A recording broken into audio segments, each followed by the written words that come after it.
दोस्तों आज का वीडियो बेहद शानदार होने वाला है क्योंकि आगे वीडियो में इंडियन क्रिकेटर मोहम्मद शमी ने गोदी मीडिया की स्टार एंकर रूबिका लियाकत की गजब धुलाई की है। मोहम्मद शमी गोदी एंकर के हर सवाल के जवाब में गोदी मीडिया को जबरदस्त आईना दिखा रहे हैं। उनकी इस हाजिर जवाबी पर वहां बैठी जनता भी खूब तालियां बजाते हुए शमी का समर्थन करती दिखाई दी। रूबिका लियाकत बार बार शमी के मुँह से मौजूदा सरकार की तारीफ निकलवाने की बेहिसाब कोशिशें करती रही, लेकिन मोहम्मद शमी उसे इग्नोर करते हुए हिंदू मुस्लिम एकता की बात करने लगे। वीडियो के आखिर में तो रूबिका लियाकत अपनी चाटुकारिता का सबूत देते हुए फिर से शमी के मुंह से सरकार की तारीफ निकलवाने की कोशिश करने लगी, लेकिन उसके बाद मोहम्मद शमी ने गोदी एंकर को जो धोया है वो आपको मिस नहीं करना चाहिए। चलिए आपको पूरा वीडियो दिखाते हैं। वो लोग जो बार बार आपको और खासकर पाकिस्तान से कहते रहते हैं, और चूंकि आज चौपाल के मंच पर आप मौजूद हैं, वो कहते हैं कि भाई सजदा करने बैठा था, कर नहीं पाया, खौफ इतना था उसे।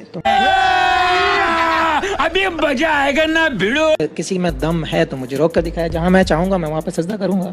ना तो सजदा मैंने कभी ग्राउंड पे तो किया नहीं है, उससे तो हर इंसान डरता है, उसकी चौखट पे जाके तो हर आदमी झुक जाता है, लेकिन मैंने कभी ग्राउंड पे सजदा किया ही नहीं है और ना मेरे दिमाग में ऐसा था।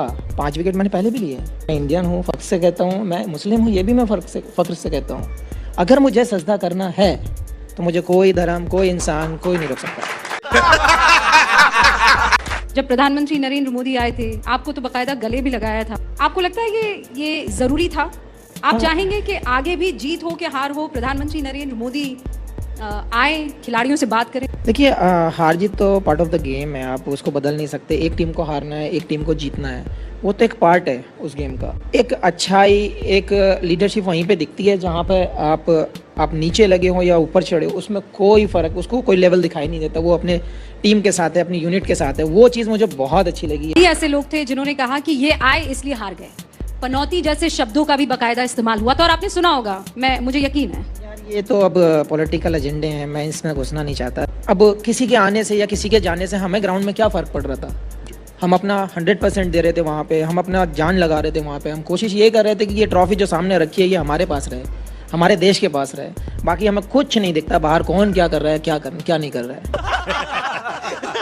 शमी भाई, इसीलिए क्योंकि आप यहाँ अक़लियत से ताल्लुक़ रखने वाले, माइनॉरिटी ग्रुप से ताल्लुक़ रखने वाले एक मुसलमान हैं, आप उन तमाम लोगों को चौपाल के इस मंच से क्या कहना चाहेंगे जो कहते हैं कि मुसलमानों के लिए अब यहाँ जीना बदहाल हो गया है, उनको कोने में घसीट दिया गया है? और मैं पॉलिटिक्स में नहीं जा रही हूँ, बिल्कुल नहीं जा रही हूँ। वो लोग यहाँ रह नहीं सकते हैं, यहाँ पर हर जगह जय श्री राम के नारे गूंज रहे हैं और मुसलमान अभी डरा हुआ है बहुत। क्योंकि मैं आपसे ये सवाल पूछ सकती हूँ, आप ईमानदारी से जवाब देने वालों में से एक हैं। नहीं यार, जहाँ तक सवाल हिंदू या मुसलमान का है, देखो सबको हक बराबर मिला है। अगर यहाँ पे कोई दिक्कत होती या यहाँ पे कोई परेशानी होती तो हम ही नहीं होते, या जहाँ पर किसी भी नॉन मुस्लिम को अगर परेशानी होगी तो वो वहाँ पे नहीं रह सकता है। वो सीधी सी बात है। अब जहाँ तक कुछ चीज़ें ऐसी जो क्रिएट आपने सोशल मीडिया पे भी देखी हैं कि जय श्री राम के नारे लगे हैं या फिर कुछ दंगे फसाद हुए हैं, तो वो लोग चाहते ही वो हैं, उसके अलावा वो लोग कुछ नहीं चाहते। आप मुझे बताइए, मेरे विलेज की मैं बात करता हूँ, हमारे में आधे लोग हैं, बीच में से एक रोड गई है, आधे इधर है आधे इधर है। आप यकीन नहीं करोगे, एक दूसरे के जो फेस्टिवल होते हैं उन पे ऐसे जाते हैं जैसे उनका खुद का फेस्टिवल हो। आप यकीन नहीं करोगे, जब होली आती है, होली का जब वो आग जलाते हैं ना, वहाँ पे वो लोग इनवाइट करते हैं हम लोगों को, हम लोग जाते हैं, हमारे ऊपर एक छींट होली की नहीं आती है और हम उनके घर खाना खा कर आते हैं। हर धर्म में आपको 10-5 लोग ऐसे ज़रूर मिल जाएंगे जो सामने वाले को पसंद नहीं करते हैं, तो मुझे उस चीज़ से कोई ऑब्जेक्शन नहीं है। जैसे वो सजदे वाली बात आई थी, अरे अगर आज आपका मंदिर बन रहा है तो जय श्री राम कहने में किसको क्या दिक्कत है? 1000 बार बोलो ना, आप 1000 बार बोलो। अगर मुझे अल्लाह अकबर बोलना है तो मैं 1000 बार बोलूँगा, क्या ही फ़र्क पड़ रहा है? इसमें किसी का कुछ जाता नहीं है, किसी का कुछ आता नहीं है, लेकिन भाई जो गेम खेलता है वो खेल सकता है। मतलब कोई ऐसी चीज़ होगी ना जिससे चिड़ मचती होगी, कुछ गुस्सा दिला देता होगा या नहीं? मुझे एक ही चीज़ है कि किससे चिढ़ते हैं आप सबसे ज़्यादा? किस चीज़ से चिढ़े आप? चोरी चकारी से यार। अगर आपका प्रोफेशन है, आप अपने प्रोफेशन में अगर आप अपने आप से चोरी कर रहे हो, मतलब आप धोखा दे रहे हो सामने वाले को भी, फैमिली को भी और ख़ुद को भी। तो मेरे हिसाब से सबसे गंदी चीज़ है वो, तो आपको नहीं करना चाहिए। क्योंकि बहुत सारे लोग ऐसे होते हैं कि बहुत स्मार्ट बन के दिखाते हैं, बहुत होते हैं ऐसे, लेकिन पीछे से कैसे हैं वो आपको भी पता होता है कि ये इंसान कैसा है। आप सामने ना बोलो लेकिन पीछे ज़रूर बोल दोगे उसके कि इसकी औकात तो मैं पता है। गजब बेइज्जती है। आप मुझे चैलेंज दो, मैं आपको चैलेंज दूंगा। फिर वो कौन सी फिल्म थी, अल्बर्ट पिंटो को गुस्सा क्यों आता है? अब एक फिल्म बनेगी, मोहम्मद शमी को गुस्सा क्यों नहीं आता है?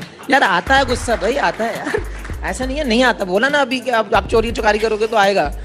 अब मुझे दिख रहा है आपको, आप अपने टैलेंट पे अगर जस्ट जो टैलेंट है आप या तो टैलेंट वेस्ट कर रहे हो आप। ये आपके लिए टाइम पास होता है? कभी कभी तो बहुत गुस्सा आता है क्योंकि यार हम बोल किसी और वे में रहे हैं, हम किसी को समझाने की कोशिश कर रहे हैं, हम किसी को एक्सप्लेन करने की कोशिश कर रहे हैं, लेकिन आप हो कभी जातिवाद में ले जाते हो, कभी पॉलिटिक्स में ले जाते हो, कभी क्रिकेट पे ही चल देते हो आप। तो कहता हूँ ब्लॉक करना चाहिए इन सब चीज़ों को, जो फालतू के जो मीम बनाते हैं, जो फालतू के ड्रामा क्रिएट करते हैं, ब्लॉक कर देना चाहिए इनको। 14 से लेकर 2024 आप ये कह रहे हैं बहुत शानदार, हाँ 23-24 आप ये कह रहे हैं कि शानदार यूनिट जो है, टीम इंडिया ने शानदार यूनिट की तरह काम किया है। इंडिया एज अ कंट्री उसने कैसे काम किया है? हिंदुस्तान भारत ने कैसा काम किया? ये टीम इंडिया ने कैसा काम किया है? अभी मुझे लगता है कि थोड़ा सा मतलब काफ़ी हद तक पॉजिटिव हो गई हैं फैमिलीज़ कि हाँ क्रिकेट में भी भेजना शुरू किया है, अदर स्पोर्ट्स में भी भेजना शुरू किया है, अब पढ़ने के लिए भी लोग बाहर भेज रहे हैं लोगों को। तो बहुत सारी चीज़ें चेंजेस हुई हैं ये 10-20 साल में पूरे। तो जो पहले इंडिया था जो घर से गाँव से बाहर नहीं जाते थे, आज देख लो ना कहाँ कहाँ दुनिया के हर कोने में जाते हैं अपने भारत से। इसका श्रेय आप किसको देंगे?